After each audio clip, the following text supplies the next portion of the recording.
للآخرة خير لك من الأولى ولسوف يعطيك ربك فترضى۔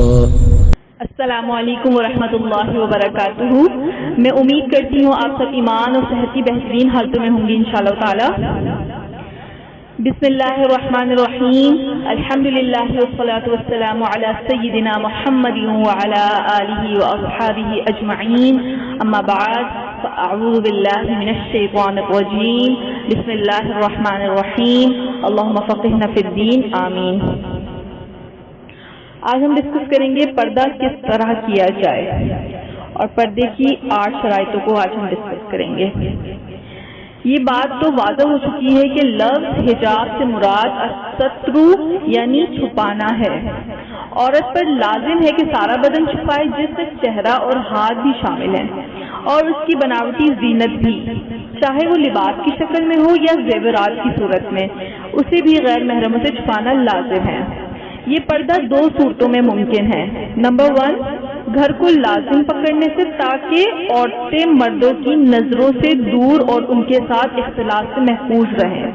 نمبر 2، ایسے لباس کا التزام کرنا جس سے سارا بدن اور بناوٹی زینت غیر محرموں سے پوری طرح چھپ جائے۔ ایسا لباس برقع، جلباب، چادر اور خمار دوپٹہ ہی ہے، ٹھیک ہے۔ الخمار یہ خمر کی جمع ہے اور اس کے معنی چھپانے اور ڈھانپنے کے ہیں، اور خمر شراب کو بھی کہا جاتا ہے۔ خمر کو شراب اس لیے کہتے ہیں کہ وہ پینے والے کی عقل کو ڈھانپ لیتی ہے۔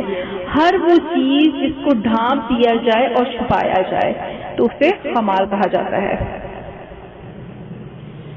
اس کے علاوہ الجلباب جو ہوتا ہے، بڑی چادر وغیرہ کو کہتے ہیں، اس کی جمع جلابیب ہے۔ یہ ایک ایسی موٹی چادر ہوتی ہے جو عورت کے سر سے لے کر قدموں تک تمام بدن کو لباس اور زینت سمیت چھپا دیتی ہے۔ اس کا نام العبا بھی ہے، جو جزیرہ نما عرب کی عورتیں پہنتی ہیں۔ اس عبا کا مقصد عورت کے تمام بدن اور زینت کو چھپانا ہے۔ ایسا پردہ جو ہر عورت پر شرعی طور پر فرض ہے، اس کے لیے خواہ وہ چادر استعمال کرے یا برقع، اس میں 8 شرطوں کا ہونا ضروری ہے۔ اب وہ 8 شرطیں کیا ہیں؟ برقع اسلام کی طرف سے کوئی لازمی چیز نہیں، بلکہ اصل لازمی چیز پردہ کرنا ہے، خواہ وہ برقعے کے ذریعے سے ہو یا بڑی چادر کے ذریعے سے۔ اس کے لیے مندرجہ ذیل 8 شرطیں ضروری ہیں۔ نمبر 1، چادر یا برقع پورے بدن کو ڈھانپے۔ جو چادر یا برقع پورے جسم کو نہ ڈھانپے، وہ قرآن و حدیث میں وارد لفظ جلباب کے تقاضے پورے نہیں کرتا، اور نہ اس سے پورے جسم کا صحیح پردہ ہوتا ہے۔ پردے کا مقصود سر سے پیر تک تمام جسم کو ڈھانپنا ہے، جس میں لازمی طور پر چہرہ، ہاتھ اور قدم بھی چھپ جانے چاہیے۔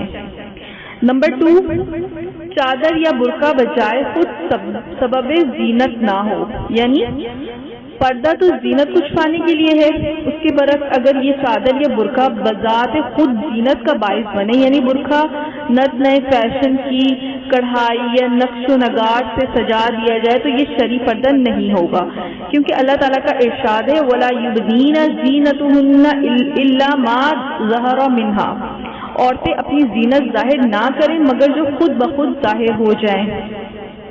تو ایسا برقع نہیں پہننا چاہیے جو زیب و زینت اور نسوانی حسن کو چھپانے کے بجائے حسن و جمال میں مزید اضافہ کرے اور لوگوں کو اپنی طرف مائل کرے، جبکہ قرآن نے اس بات سے وَلَا تَبَرَّجْنَ تَبَرُّجَ الْجَاهِلِيَّةِ الْأُولَى کہہ کر روکا ہے، یعنی عورتیں قدیم جاہلیت کی طرح بناؤ سنگار ظاہر نہ کریں۔ نمبر 3، چادر یا برقع موٹا ہونا چاہیے، یعنی باریک چادر یا برقعے سے صحیح پردہ نہیں ہوتا، اور باریک لباس پہننے والی عورت کے بارے میں رسول اللہ صلی اللہ علیہ وسلم کا فرمان ہے رب کاسیۃ فی الدنیا عاریۃ فی الآخرہ، بہت سی عورتیں جو دنیا میں لباس پہنتی ہیں وہ آخرت میں ننگی ہوں گی۔ حافظ ابن حجر رحمۃ اللہ علیہ نے اس کے چند ایک مفہوم بیان کیے ہیں۔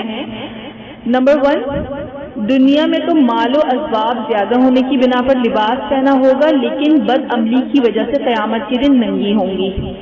نمبر 2، دنیا میں لباس پہنا ہو لیکن باریک، تنگ اور چست ہونے کی وجہ سے ستر پوشی نہیں کرے گا، اس لیے آخرت میں سزا کے طور پر ایسی عورتوں کو ننگا کیا جائے گا۔ نمبر 3، اللہ تعالیٰ کی نعمتیں استعمال کریں گی لیکن شکر ادا نہیں کریں گی، جس کا ثمرہ آخرت میں سامنے آئے گا۔ اور نمبر 4، لباس اس قدر چست ہوں گے کہ جسم کی نسوانی اعضاء واضح محسوس ہوں گی، گویا وہ ننگے ہیں، اس کی سزا انہیں آخرت میں بھگتنی ہوگی۔ نمبر 5، نیک صالح خاوند کے نکاح میں ہوں گی لیکن بد عملی کی وجہ سے انہیں قیامت کے دن اس رشتے کا کوئی فائدہ نہیں ہوگا۔ نمبر 6، عورت اپنے حسب و نسب کے اعتبار سے کپڑوں میں ہوں گی لیکن بد عملی کی وجہ سے آگ میں ننگی ہوں گی۔ رسول اللہ صلی اللہ علیہ وسلم نے فرمایا، میری امت میں عنقریب ایسی عورتیں پیدا ہوں گی جو لباس پہننے کے باوجود ننگی ہوں گی۔ انہی عورتوں کے بارے میں نبی اکرم صلی اللہ علیہ وسلم نے فرمایا، وَلْعَنُوهُنَّ فَإِنَّهُنَّ مَلْعُونَاتٌ، ان پر لعنت کرو، یہ لعنت کی گئی ہیں۔ مزید فرمایا، ایسی عورتیں جنت میں داخل ہوں گی نہ اس کی خوشبو پائیں گی، یعنی ایسی عورتیں جنت میں نہ داخل ہو سکیں گی نہ اس کی خوشبو پا سکیں گی، جبکہ اس کی خوشبو لمبے فاصلے سے پائی جاتی ہے۔ اب ہم نمبر 4 کیٹیگری کو ڈسکس کرتے ہیں۔ چادر یا برقع کشادہ ہونا چاہیے، ٹھیک ہے؟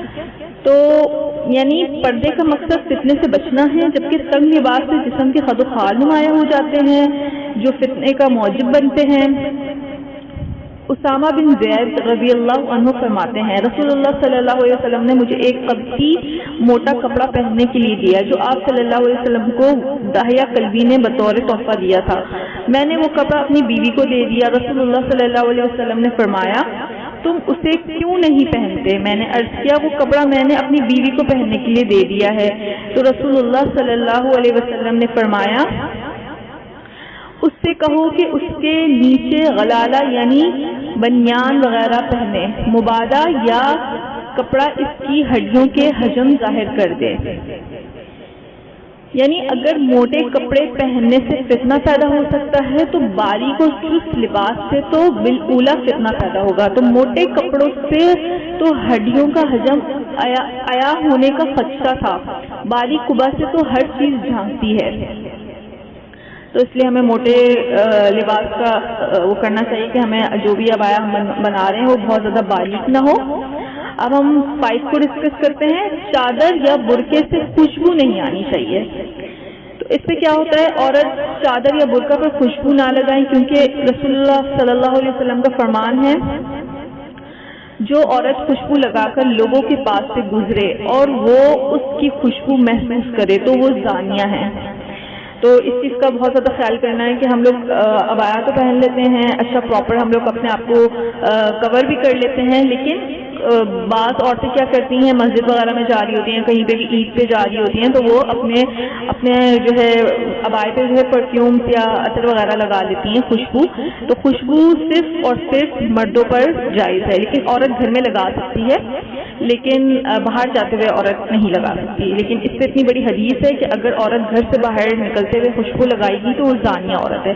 تو آپ سب سے گزارش ہے کہ اس چیز کا بہت زیادہ خیال کریں کہ باہر جاتے وقت جو ہے اپنے عبائے پہ اپنے لباس میں جو ہے خوشبو وغیرہ نہ لگائیں تو اچھا ہے، ٹھیک ہے۔ اس کے علاوہ 6 ہم ڈسکس کرتے ہیں، چادر یا برقع مردوں کے لباس سے مشابہ نہیں ہونا چاہیے، ٹھیک ہے۔ رسول اللہ صلی اللہ علیہ وسلم کا فرمان ہے، اللہ تعالیٰ قیامت کے دن 3 آدمیوں کی طرف رحمت کی نظر سے نہیں دیکھے گا۔ نمبر 1 والدین کی نافرمان، نمبر 2 وہ عورت جو مردوں کے مشابہ لباس پہنے، نمبر 3 اور دیوس کی طرف، یعنی جس کی بیٹی، بیوی، بہن اور ماں بے پردہ ہو اور وہ خاموش رہے۔ تو اللہ تعالیٰ قیامت کے دن ان 3 آدمیوں کی طرف بالکل اپنی رحمت کی نظر نہیں کرے گا، تو ہمیں اس چیز پہ بہت زیادہ سوچنا چاہیے۔ رسول اللہ صلی اللہ علیہ وسلم نے فرمایا، وہ عورتیں ہم میں سے نہیں جو مردوں کی مشابہت کریں، اور وہ مرد بھی ہم میں سے نہیں جو عورتوں کی مشابہت کریں۔ مزید فرمایا، اس مرد پر اللہ کی لعنت ہے جو عورت کا لباس پہنے، اور اس عورت پر بھی لعنت ہے جو مردوں کا لباس پہنے۔ اب ہم 7 شرط کو ڈسکس کرتے ہیں. چادر یا برقع کافروں کی لباس جیسا نہ ہو. پہلے ہم نے کیا ڈسکس کیا؟ مردوں کے مشابہ نہ ہو، یعنی کہ مردوں جیسا نہ ہو. اب ہم 7 کیٹیگری کو دیکھتے ہیں. چادر یا برقع کافروں کی لباس جیسا نہ ہو، کیونکہ اللہ کے رسول صلی اللہ علیہ وسلم نے فرمایا ہے جو کسی قوم سے مشابہت کرے وہ انہی میں سے ہے اور قیامت کے دن انہی کے ساتھ اٹھایا جائے گا. ابن عمر رضی اللہ عنہما بیان کرتے ہیں کہ رسول اللہ صلی اللہ علیہ وسلم نے مجھ پر 2 زرد رنگ کے کپڑے دیکھے تو فرمایا یہ کفار کا لباس ہے، اسے نہ پہنو.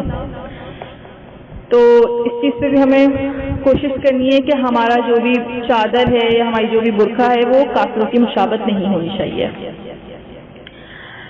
8ویں شرط کیا ہے؟ چادر یا برقعے سے نمائش اور شہرت مقصود نہ ہو. ٹھیک ہے، یعنی شہرت کا لباس نہ ہو، کیونکہ اللہ کے رسول صلی اللہ علیہ وسلم نے فرمایا جو شہرت کا لباس پہنتا ہے قیامت کے دن اللہ اسے اس کی مثل لباس پہنائے گا، پھر اس میں آگ بھڑکائی جائے گی. ایک روایت میں ہے اللہ تعالیٰ اسے ذلت کا لباس پہنائے گا. تو شہرت کا لباس ہر وہ نفیس لباس ہے جسے انسان فخر و تکبر سے اپنی شہرت کے لیے پہنے، یا ہر وہ گھٹیا یا پھٹا پرانا لباس ہے جس سے انسان زہد اور تقوی ظاہر کرنے کے لیے ریاکاری کرتے ہوئے پہنے. تو دونوں شہرت کی لباس ہیں. چنانچہ ابن عبد القوی منظومۃ الآداب میں کہتے ہیں شہرت کا لباس پہننا مکروہ ہے، اور جو جسم کے خد و خال کا وصف بیان کرے وہ لباس بھی مکروہ ہے. ہاں، خاوند اور آقا کے سامنے وصف ظاہر کرنے والا لباس پہن لے تو یہ جائز ہے. مذکورہ 8 اوصاف پر مشتمل چادر یا برقع ہی شرعی پردے کا حق ادا کرے گا. تو ہمیں شرعی پردہ کرنا ہے، اور شرعی پردہ کے لیے یہ 8 شرطیں بہت زیادہ اہم ہیں. تو اپنا جائزہ لیجئے کہ آپ ان 8 شرائطوں پر پورا اتر رہی ہیں یا نہیں. اگر اس میں کوئی بھی کمی کوتاہی ہے تو انشاءاللہ کوشش کریں اور اللہ تعالیٰ سے دعا کریں کہ اللہ تعالیٰ ہمیں صحیح شرعی پردہ کرنے کی توفیق عطا فرمائے. آمین. جزاک اللہ خیرا کثیرا. السلام علیکم ورحمۃ اللہ وبرکاتہ.